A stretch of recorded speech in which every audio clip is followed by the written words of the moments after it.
Cambiamo completamente argomento, andiamo a Catanzaro per parlare del meraviglioso rapporto che esiste tra i romanzi e le pellicole cinematografiche. In un incontro organizzato dalla Biblioteca dei Nobili di Catanzaro con gli studenti al Casale Nuovo si è proprio cercato di esplorare questo genere di rapporto. Lo stretto legame fra romanzo e film, fra letteratura e cinema, è stato indagato nell'ultimo degli appuntamenti organizzati dall'Assessorato alla Cultura e dalla Biblioteca dei Nobili di Catanzaro e riservati agli studenti delle scuole superiori. Non casuale la scelta di due artisti molto giovani, il regista Davide Marengo e lo scrittore e sceneggiatore Giampiero Rigosi, e di un film molto recente, Notturno Bus, distribuito esattamente 2 anni fa, con Giovanna Mezzogiorno, Valerio Mastandrea ed Ennio Fantastichini.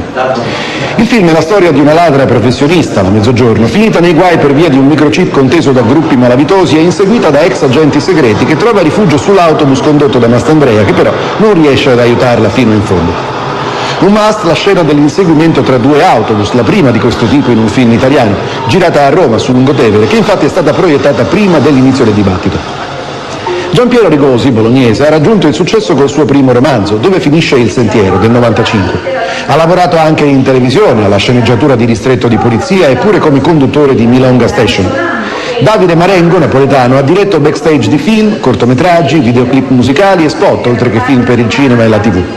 Da poco è andato in onda su Rai 1 il suo Commissario Manara, ma ha ottenuto consensi anche al Festival del Cinema di Venezia e ai Nastri d'Argento. Notturno Bus è stato il loro primo e non ultimo lavoro in tandem, perché l'infatuazione filmica di un racconto è anche questione di pelle.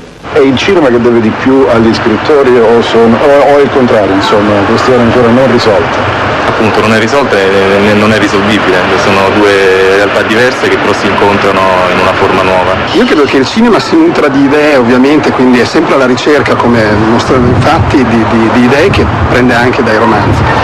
I romanzi a loro volta secondo me si nutrono molto dell'immaginario visivo dato dal cinema. Non bisognerebbe mai cercare le stesse cose che si trovano nel romanzo all'interno di un'altra opera che è il film. Sono 2 linguaggi diversi, in cui la storia semmai in parte o certe caratteristiche dei personaggi sono traducibili, sono trasmissibili, per tutto il resto no, sono 2 linguaggi diversi, uno è visivo e l'altro è di parole, no?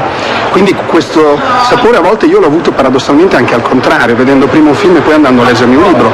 Ero costretto a immaginare i personaggi con i volti che mi erano stati proposti e questo già di per sé rappresentava una riduzione, una limitazione che non ho mai quando leggo un libro ex novo, no?